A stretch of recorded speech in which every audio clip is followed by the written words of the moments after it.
Hi everyone, this is Bob Sorrentino from Italian Roots in Genealogy. Be sure to check out our blog, our Facebook group, subscribe to our channel, and check out our great sponsors, Phil Italy, Italy Rooting, and Abitativa Casa. My guest today is Katy Bodenhorn, formerly with the Pennsylvania Historical Society, and now the owner of her own genealogy research business. So welcome, Katy. Thanks for being here. Yeah, thanks for having me. So, what got you interested in genealogy research? Ooh, that's a great question. I got started in it as a teenager, really. I didn't know a lot about my family history. Nobody seemed to really know much about our roots. They're like, oh, we're German, oh, we're a little Welsh, something like that. But there wasn't a whole lot of interest in my immediate family. And so I was a history buff too. I kind of had gotten into like Little House on the Prairie. And, I just really liked imagining how people in the past lived. And so that combined with my curiosity about my own roots and the fact that nobody in my family could tell me kind of led me down the rabbit hole. And then I ended up in college and attended a university where there was a bachelor's degree in family history and genealogy. So I did that. So I majored in family history. That's cool. I know Brigham Young has that, and I think Boston College has. There's a few colleges out there, but it's great that some of the schools are actually offering that. Yeah. So you're getting to take classes in history, but also paleography. So reading the old handwriting, all kinds of things. It's a really, really cool program. Oh, yeah, that's neat. That's neat. They didn't have anything like that when I was growing up, that's for sure. But like you, I enjoyed history a lot. It took me a long time to get to the point where I actually started researching my family. I had the whole career and all of that kind of stuff. But I did start, before I retired. So is that how you got started with the Pennsylvania Historical Society?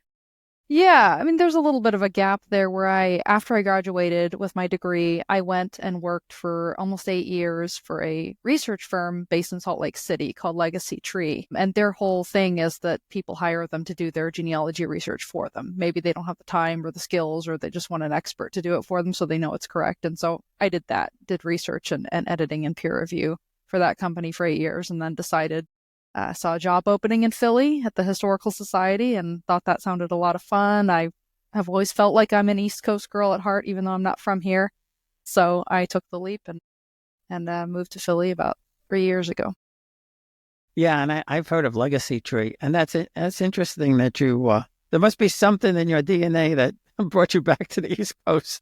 Yeah, I have a story about that. It's not Italian though, but that's okay. Yeah, tell it. No, we don't care. Well, I find it interesting. I had never been to Pennsylvania before 3 years ago, and in doing research on my own family tree, which I don't get to do very often because I'm too busy doing it for other people, but ultimately learned that my direct paternal Bodenhorn line came to Pennsylvania. They came through Philly. Actually, my immigrant ancestor was a Hessian soldier who was fighting for the British, decided he was imprisoned as a prisoner of war in Lancaster, and decided to just marry a local girl and stay. And they ended up in what's now Lebanon County.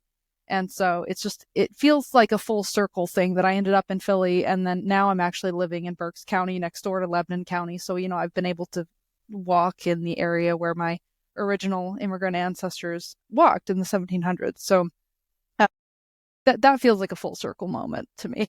Yeah, well, that's it.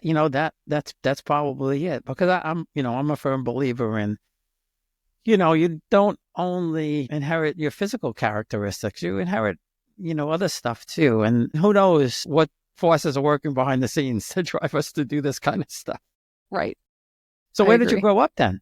I grew up in North Texas, and then of course school was in Utah, and I hung around in Utah for a few years after school. So kind of the South and the Mountain West is where I've spent most of my life up to this point. Yeah, my she's in Dallas now. She's a nurse there, and my kids are adopted. And the interesting thing about Nicole is that I was able to, because I did the DNA on all the kids, and both kids now they've met their birth parents.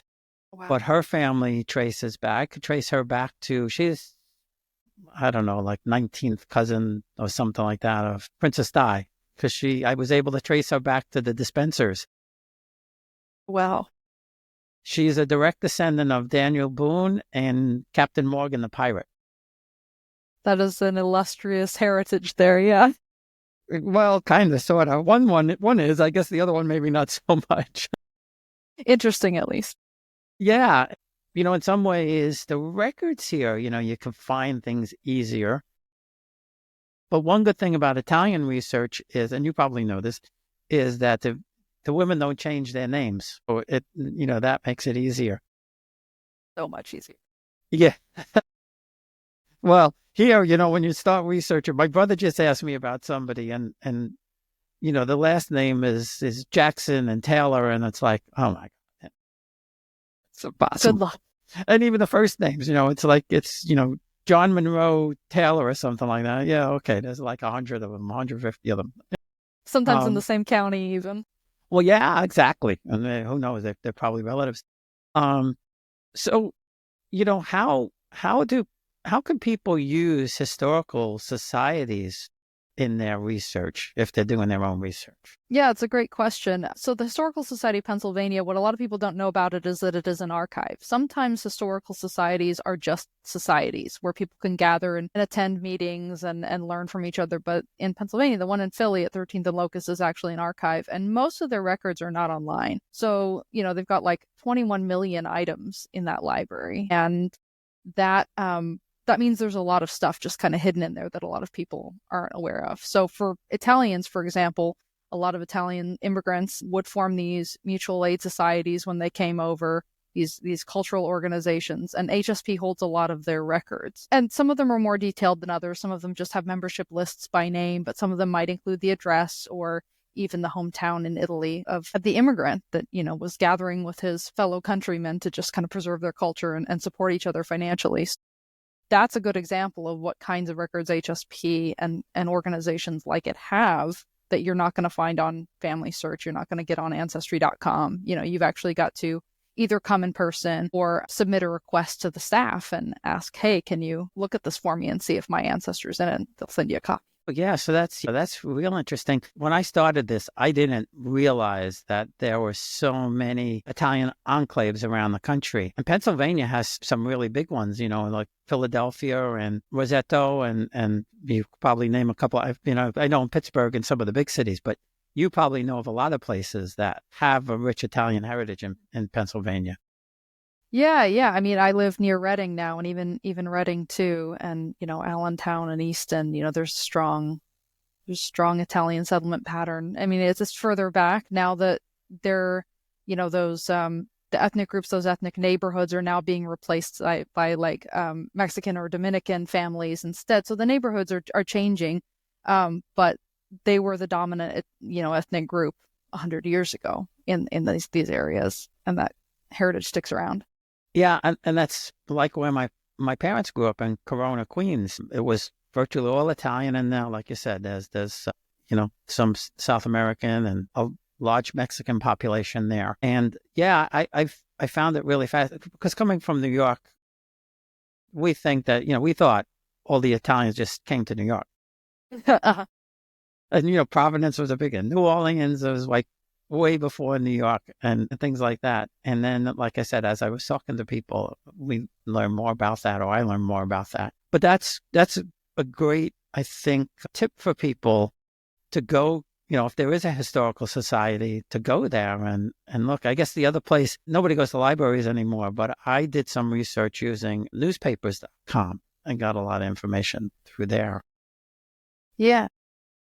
So, I want to talk about your business, but before we do that, I want to ask you, for anyone who aspires, especially young people, what would you recommend them if they want to get into either working for a company that does genealogy research, or some tips on how to get started? Yeah.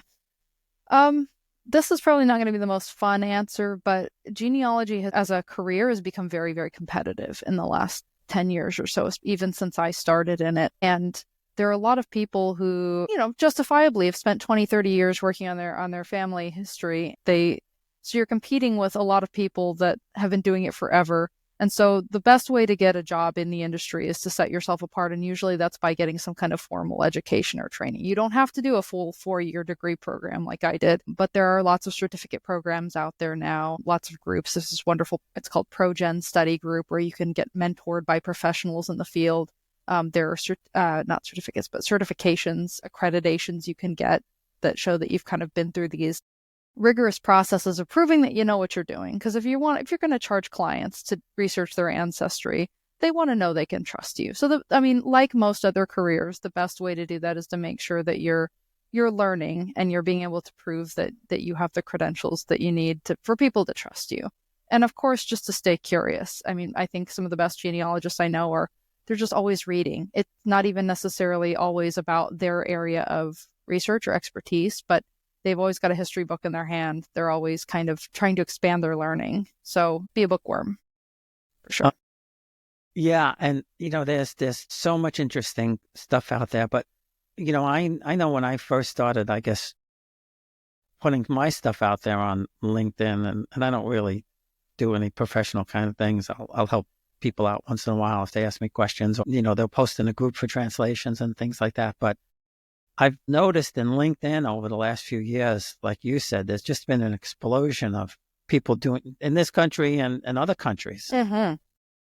Yeah. And it's funny because in Italy, they don't really do a lot of genealogy because they don't have to. Mm-hmm. They just go to the cemetery. Everybody's there. I think I had a roommate in college who was Ukrainian, and we had been talking about DNA testing, and she's like, I don't know why I bother doing that. My family have been in the same part of Ukraine for generations. I know where my people are from. So yeah, I think for people of immigrant backgrounds and countries where there are a lot of immigrants like the United States, it's a more popular thing. Well, yeah, and you never know what you're going to find with DNA. I did a couple of tests. I did Ancestry.com, and then I also did Living DNA because I figured, and I did Living DNA when they first started, and I figured, well, they're based in Europe. Maybe the more Italians will sign up. That wasn't true. They didn't. But what I found from my mother's maternal line, now, all my grandparents, as far back as I got in her hometown to like 1750, they're all Italian. My mother's maternal line is like 97% from the Caucasus. Yeah, that's what I said. Right. So there's still surprises. You sometimes just having the I don't need to do it attitude, you won't learn new things that way. Yeah, exactly. And they were, when I was growing up, I remember my mother telling me that my grandmother would say that the family was originally from France way back, I suppose. I don't know, how she knew that. But the Caucasus that just blew me away. Yeah. So, why'd you make this, or how'd you make the decision to, start your own business? It felt like the right time. I was really looking forward I needed a little more flexibility in my life than the 9 to 5 going into the office kind of thing. And, getting back to doing research full time. I loved my job at the Historical Society. There was a lot of different things going on. But I didn't always get to do as much of actual genealogical research as I wanted to. And so I was like, this is the time in the new year. I'm going to go and be able to spend more time doing the thing that I really want to be able to do. So that was mostly it. Yeah. Yeah, I can understand that, the 9 to 5 thing. I'm so glad I don't have to. It's not great getting older, but I'm glad I don't have to do that anymore. That's for sure. I'm sure being your own boss is nice too. Well, I'm my own boss of a business that doesn't make any money, but if I break even, I'm happy. There you go. That's my mentality right now too. So I see you've got a ton of books behind you. Are those genealogy history books? What do you got back there? Well, it helps that my partner that I live with is also a professional genealogist. So between the two of us, those are our books. They're mostly his focus is Pennsylvania Germans. So there's a lot of Pennsylvania German and regular Germany books back there. All kinds of stuff.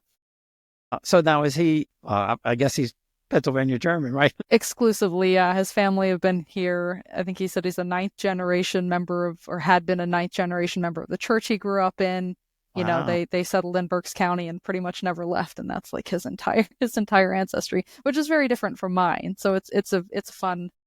And so what's your background then? I'm mostly German, but different waves. Like he's almost all colonial. They all came here before the Revolutionary War. I've got some of that, obviously, but I have a lot of what they call the second waivers that were coming in the 1840s and 1850s. My grandmother, born in 1940 in Nazi Germany, immigrated to the U.S. in the 1960s. So, I've got a very recent German ancestor as well. And then, some British Isles on my mom's side as well. I find the Hessian story is fascinating. You know why I Yeah. find it fascinating is because that same thing happened to some of the Italian POWs in this country and also in England, because I have a friend that I interviewed in England, and his mother was an Italian war bride, but they had prisoners there that they stayed. And, the same thing happened in America. I don't think as much. I just find it fascinating that he was a Hessian soldier. Now, do you know did he, was he allowed to stay, or he just kind of melted into the scenery and It's a little bit of both. It was kind of a weird situation because the prisoners of war in Lancaster, they didn't keep them in the barracks. They actually let them hire themselves out to farming families in the area to work. And some of them could go as far away. They were allowed to go as far away as like 50 miles from Lancaster. And so a lot of them, I think, did just kind of disappear into the woodwork.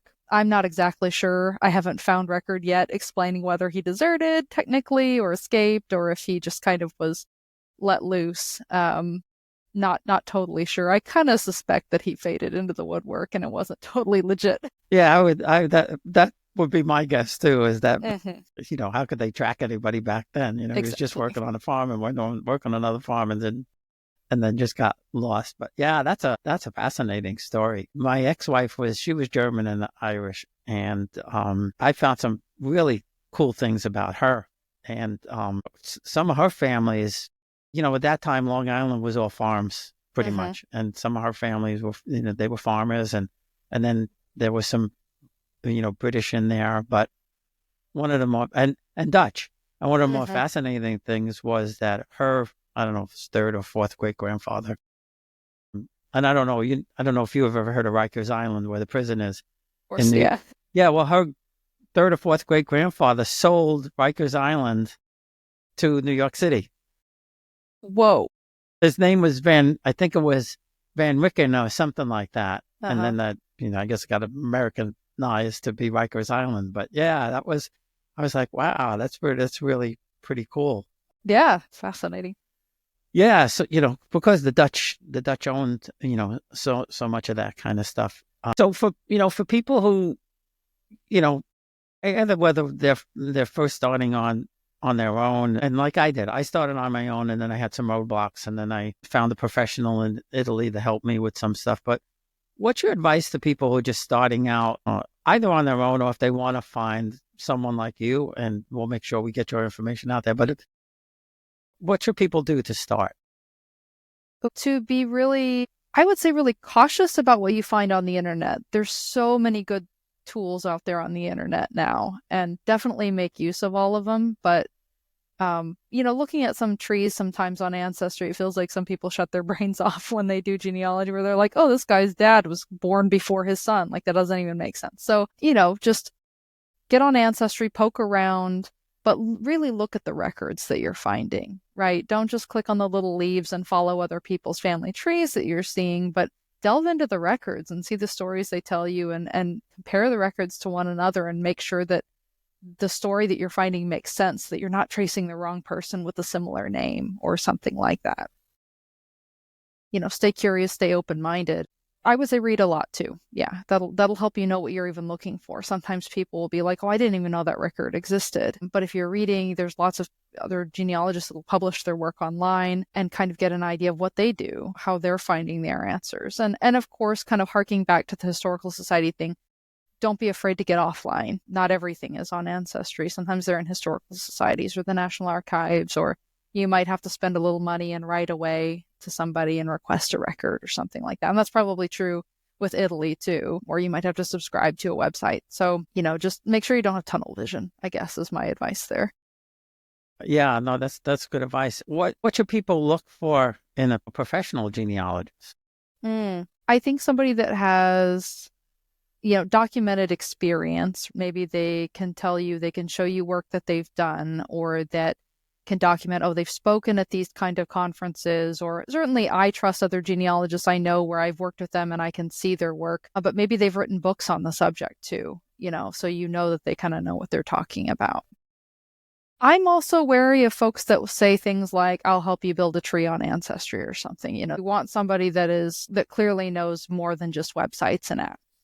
Um, There's no real one way to call yourself a professional genealogist. And so, of course, naturally, there's going to be lots of really good people that really, really know what they're doing, regardless of credentials out there. And then there are going to be people that are not so good. So really, I think do due diligence in looking into their background and what kind of experience they have.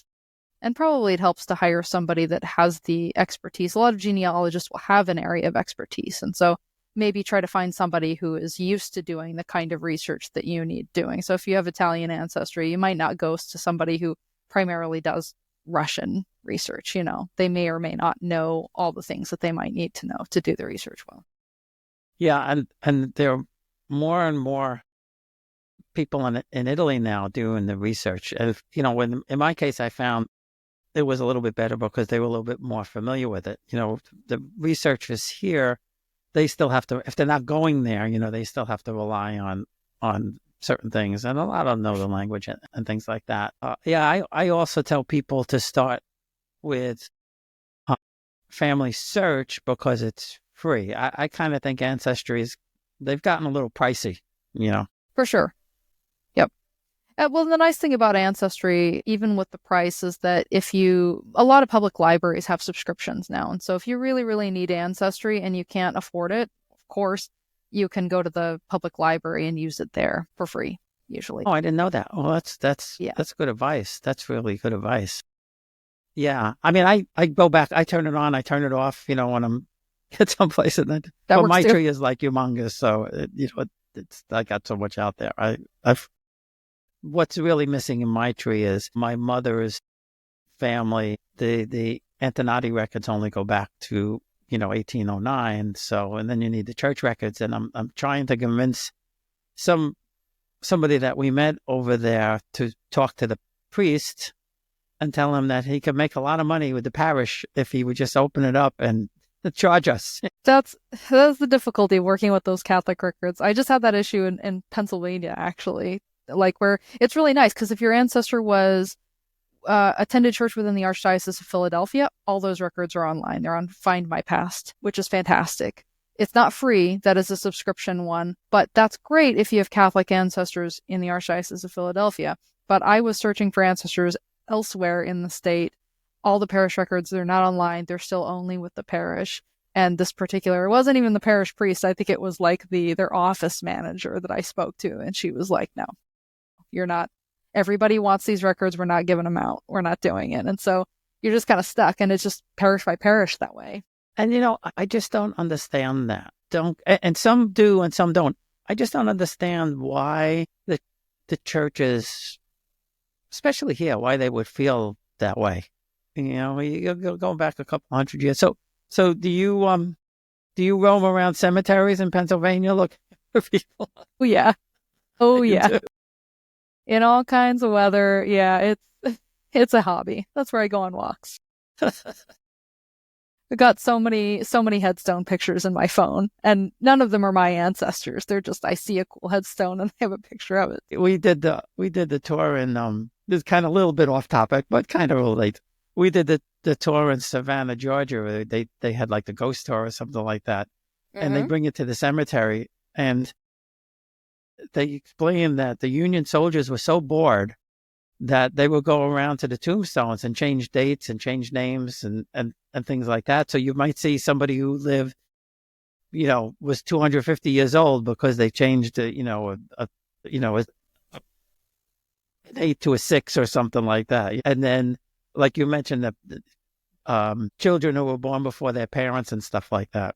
And they actually, what they did was because it was so cold and they had no place to live, they actually took the bodies out of the mausoleums and would sleep in the mausoleums. I guess that makes sense in a pinch. Yeah. Wow. That's fascinating. Amazing part of history. So how do you help people, and what services do you offer in your business? So I'm research for hire. I like to do the research and then provide my clients with nice narrative reports of what I found or didn't find, and then copies of the records I found. I focus primarily on the U.S., but some of my training and background is also in Latin America.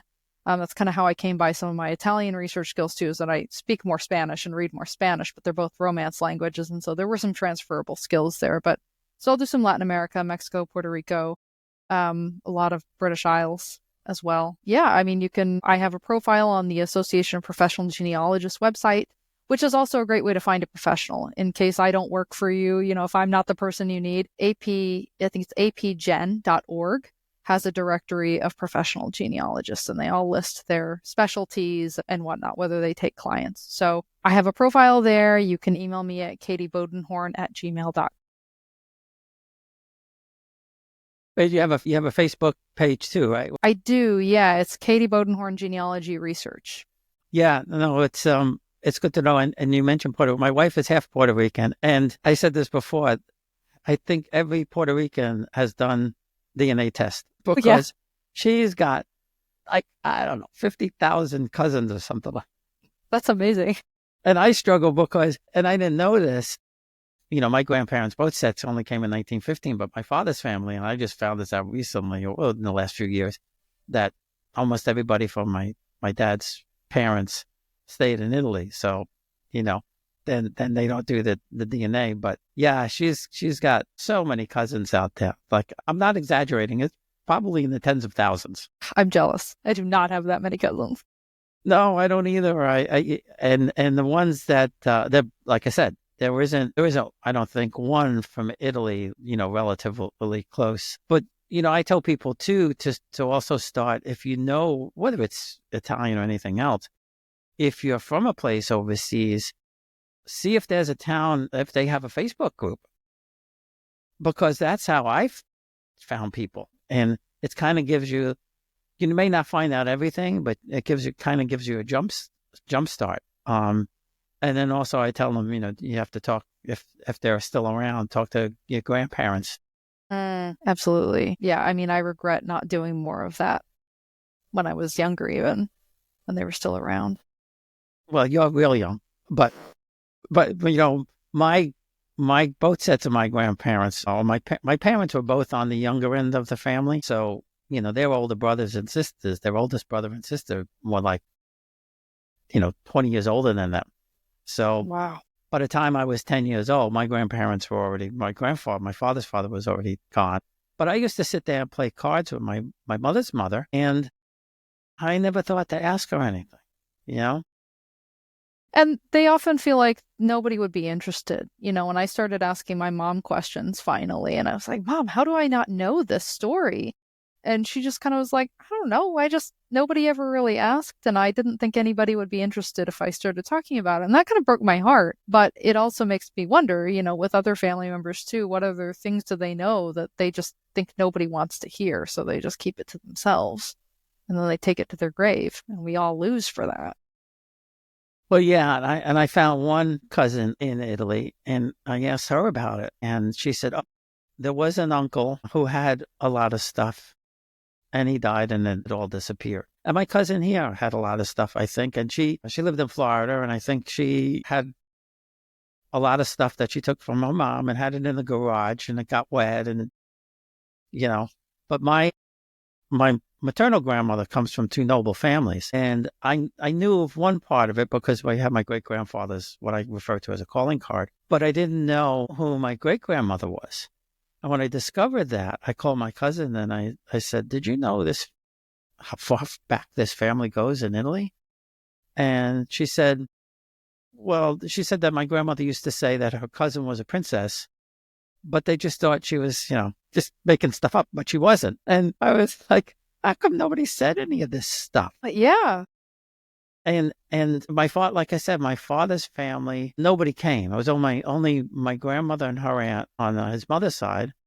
And on my grandfather's side, it was just him and his brother. So I just, it took me, and I tell people, don't give up, because this stuff it'll happen, especially on Facebook. I've gotten contacted by people on Facebook who said, hey, I'm your cousin, or I know this, or I know that. And after 15 years of doing this, just within the last couple of months, I found out that my grandfather had four more siblings in Italy that no one ever mentioned. Yeah. So that So that leads, see, I start thinking I get organic. So is there any one or two stories that when you're doing your research that either for yourself or a client that they said, wow, I had no idea? One of my favorite stories, and to be clear, I'm not a genetic genealogist, so I had some help with the DNA portion of this, but one of the biggest successes I think of was for this client I worked on years ago where his, I think, great-grandfather had immigrated to like Augusta, Georgia, of all places, from Switzerland.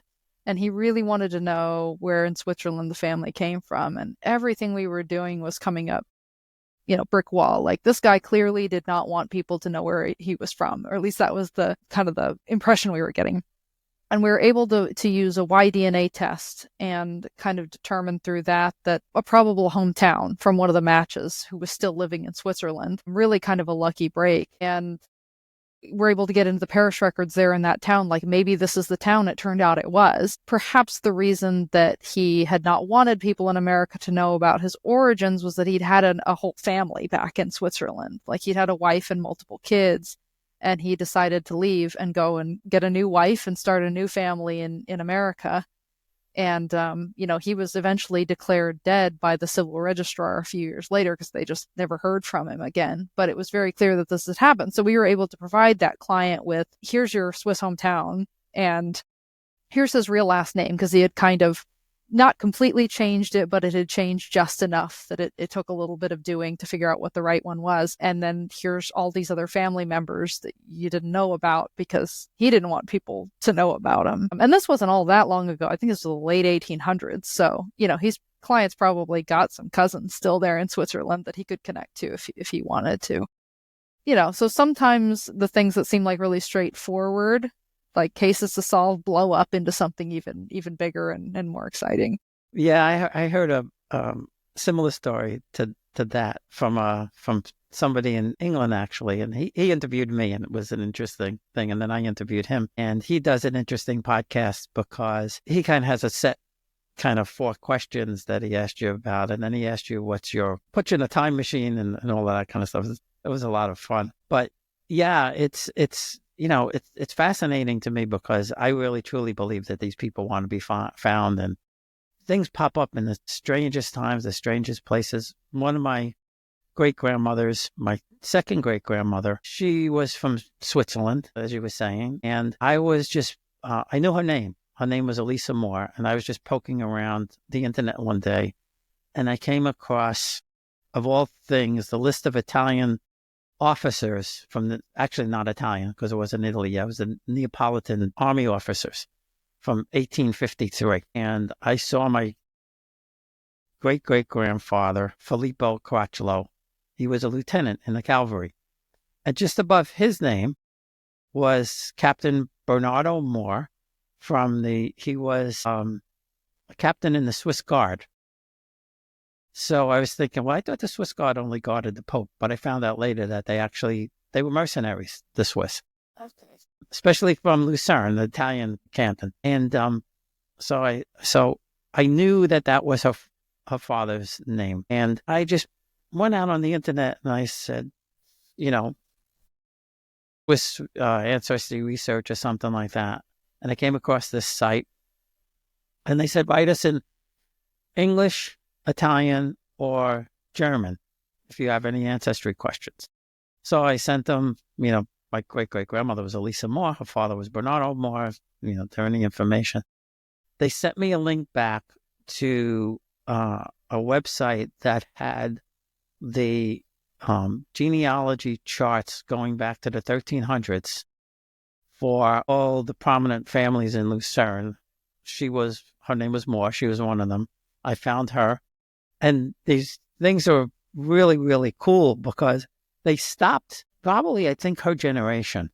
But they're all handwritten and go back, and they're handwritten in Latin and go back. Some of them go back to 1350 or something like that. Uh-huh. So I tell people all the time, and you probably do too, it's that it's out there. And I'm a firm believer in that the ancestors want to be found. So people think I'm nuts, but I'm with you. I think a lot of them do. And it is crazy. Like, there are things coming online all the time that maybe weren't there before, even 2 years ago, that you might repeat some of your searches from time to time, or check back with the catalog of Family Search or whatever, and see if that's been done or if it's been indexed. Because sometimes too, you run into like, oh, the records are online, but they're not indexed, they're not name searchable, and it's 1,000 pages long. Do I really have time to go through every single page looking for my ancestor? Not always, but there's a lot of volunteer efforts, and AI even now is doing a halfway decent job of transcribing some of these old records. So what may not have been available to you 2 years ago might be now.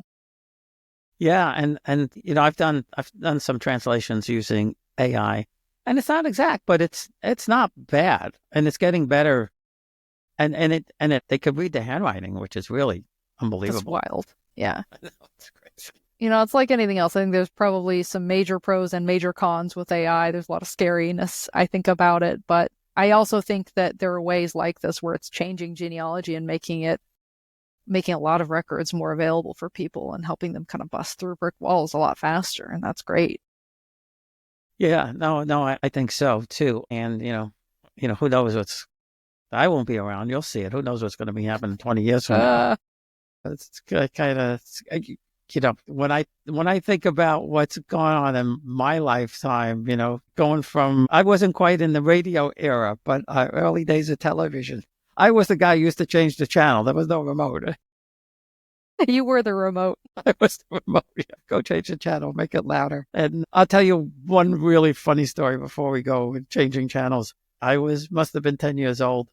And Pat Boone, I think he's still hanging in there. He had a TV show. And at the end of the show, no, at the beginning of the show, just when they was coming in, he would come on and say, don't touch that dial.